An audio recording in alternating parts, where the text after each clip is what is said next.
Scribd offers unlimited audiobooks each month, so I decided to read 19 of them.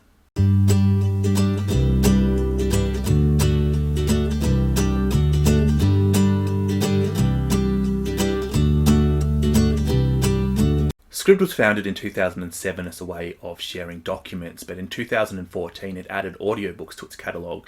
It now has over 40,000 audiobooks available, making it one of the largest audiobook providers.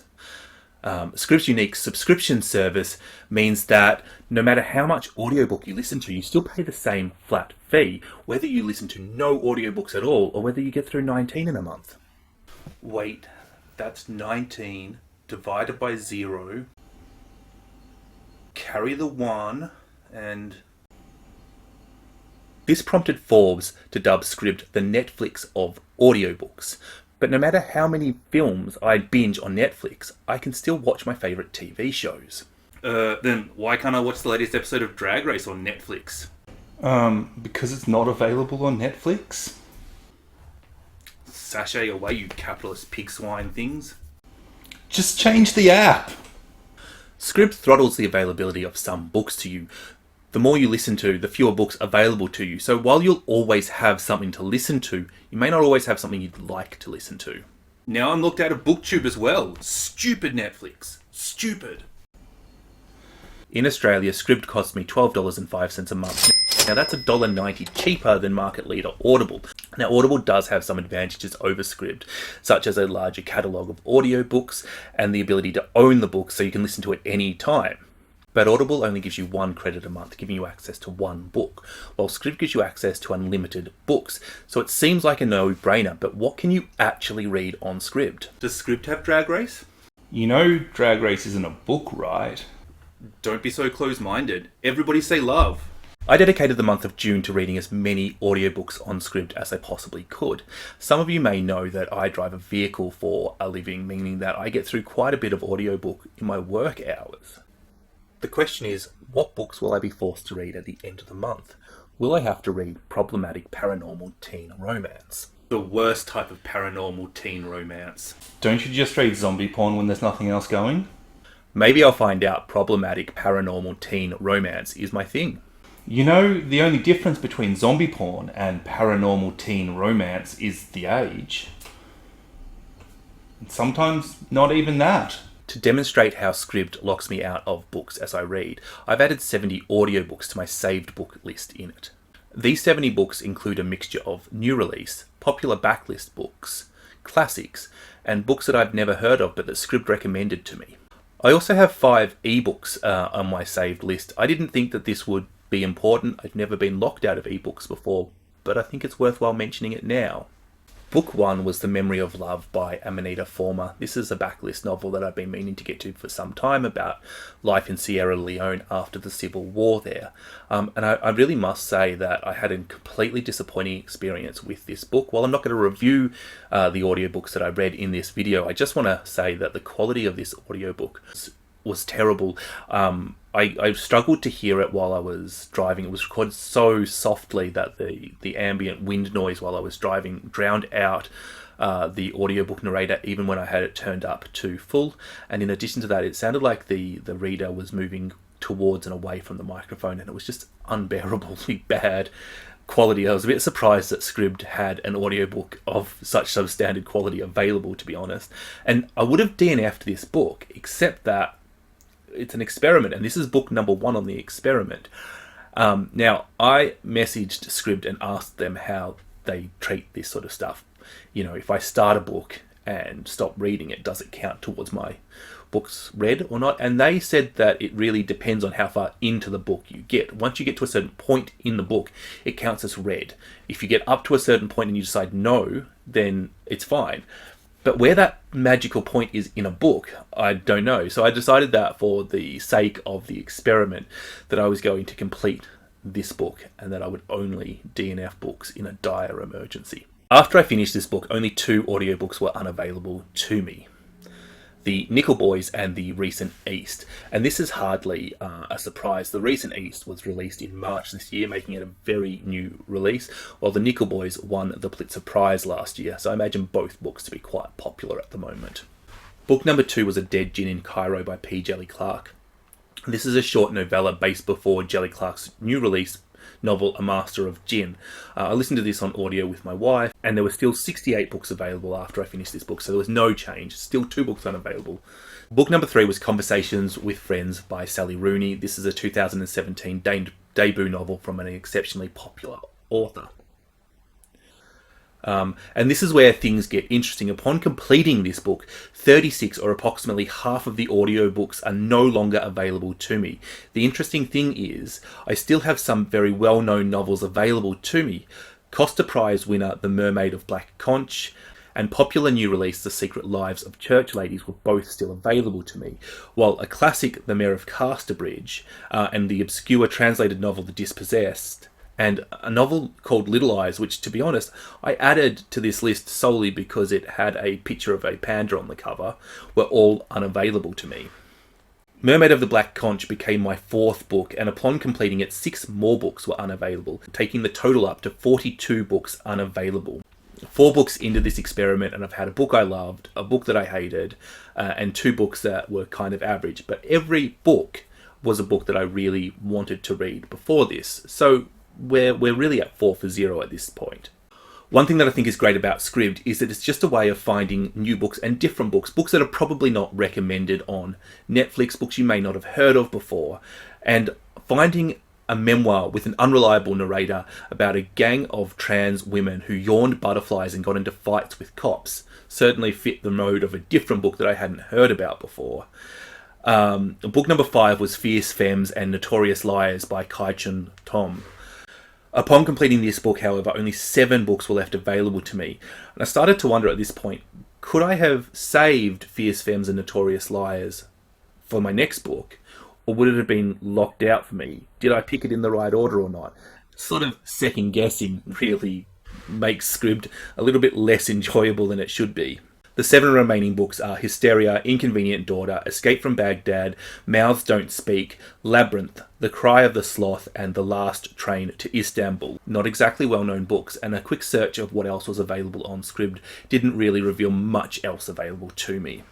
It's almost as bad as Netflix. The next 4 books I read didn't produce much change in the availability. Books 6, 7, 8, and 9 were Mouths Don't Speak, Escape from Baghdad, Inconvenient Daughter, and Hysteria. Meaning that I only have 3 books that I've not read available to me. These 4 books I've never heard of. Some were alright, nothing great, and some I actually hated. And this is where it's starting to look like it could be a very long month for me. But the day after I finished Hysteria, something amazing happened. Every book on my saved list was available again, all 70. But when I searched the site for other books, nothing was available. Who cares? I've got 70 books. That's great. But I guess I'd better use that saved list a bit better from now on. I took full advantage of all the books being back and read some booktube darlings. Books 10 to 16 were Love After Love, The Secret Lives of Church Ladies, The Subtweet, The Prettiest Star, The Dispossessed, Fake Accounts, and The Whole.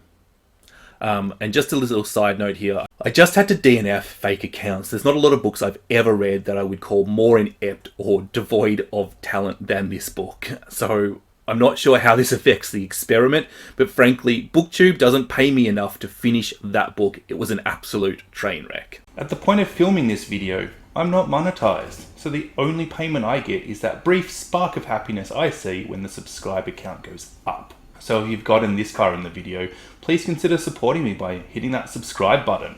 And remember, all payments are non-refundable. If you pay him any money, you deserve to be scammed. On a positive note, Love After Love became my second 5-star read of this experiment after Conversations with Friends. Even though I had mixed results with these 7 books, all of them with the exception of The Whole, which was an impulse read, I had on my radar at some point in the future. So when we add these 6 books to my first 5, I've picked 11 books that I was interested in reading or got distracted by. And at this point, everything is still available. So book 17 was Girl by Edna O'Brien. And this is the point in which Scribd started to restrict me again. 15 of the books on my short list were unavailable. What is really interesting at this point is that 2 of the 5 ebooks that I had saved were unavailable to me. Now, I've never seen an ebook be unavailable on Scribd before. After 17 audiobooks, maybe they thought you were taking the piss. Fair. Taking it where? The 18th book of this experiment was Return to the Enchanted Island. Now, this is the second book ever translated into English from the island of Madagascar. In addition to this, I've been able to read 2 books from Trinidad and Tobago, 1 book from Hungary, 1 book from Haiti, and 3 books by trans authors, and multiple books from people of Asian descent. And I think it's really wonderful to see such a diverse range of voices available. I feel like Scribd is really catering to people of different reading tastes and different origins and ethnicities. And I think that's wonderful. 33 books unavailable again, and I think it's worth noting that all the books I've read this month were still available for me to reread. But that also means that of 33 books unavailable, only 15 books were left for me to pick from. I also had another ebook unavailable at this point. Book 19 and the last book I decided to read for the month was Nana by Emile Zola. After finishing this book, only 2 more audiobooks were unavailable, The Sellout and The Recent East. The availability of The Recent East was actually really interesting. You might remember that it was one of the 2 audiobooks that was first unavailable for me at the very start of this experiment after I finished my first book, The Memory of Love. Now, in comparison, Anna Karenina, the classic, that was available up until I read my 5th book of the month.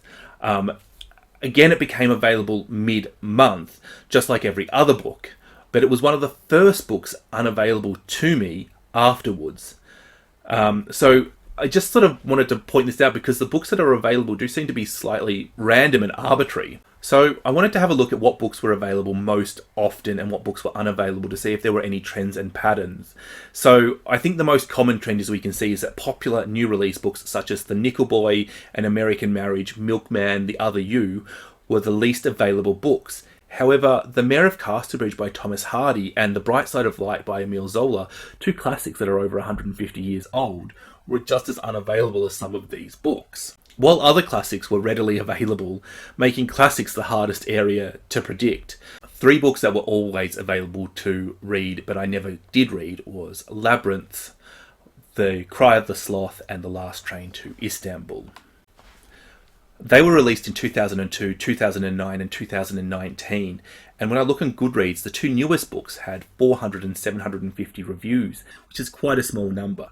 The eldest book had 25,000 reviews, but considering it's almost 20 years old, it's fair to assume that it's no longer selling big.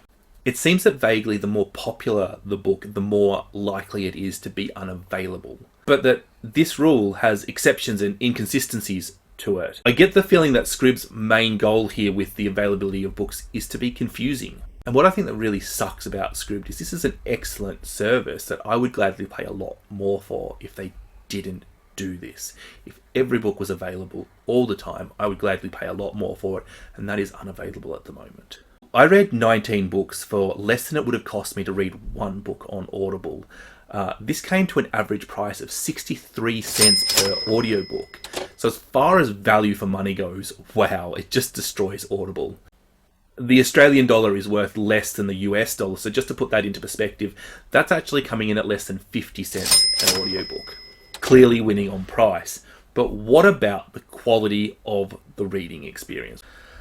I feel like of the 19 books I read, 15 books were books that I wanted to read. They were either books that were already on my radar before the start of the month, or books that just looked good at the time of reading them and distracted me. Either way, there's 15 books that I was happy to pick. There were 4 books that I felt a little bit cornered into reading. How does it affect my reading experience? What about star ratings? And this is something that's a bit interesting because I only gave the books I listened to this month an average star rating of 2.6 stars. That's absolutely appalling. I'm a little bit of a hard reviewer. I don't give stars out easily, and the year to date I'm averaging 3.3 stars a book, which I feel is actually quite high for me. When I take out the 4 books that I wasn't keen on reading, the average jumps up from 2.6 to 2.9, so we're getting closer to that 3.3 average that I'm going at for the year. But it's still significantly lower. Is this happening because of bad choices? I select any 19 books that I've read and I can get a different average. Or is it happening because Scribd is having an effect on the quality of the books that I am reading. Fortunately, I have a degree in maths and understand how t-tests work.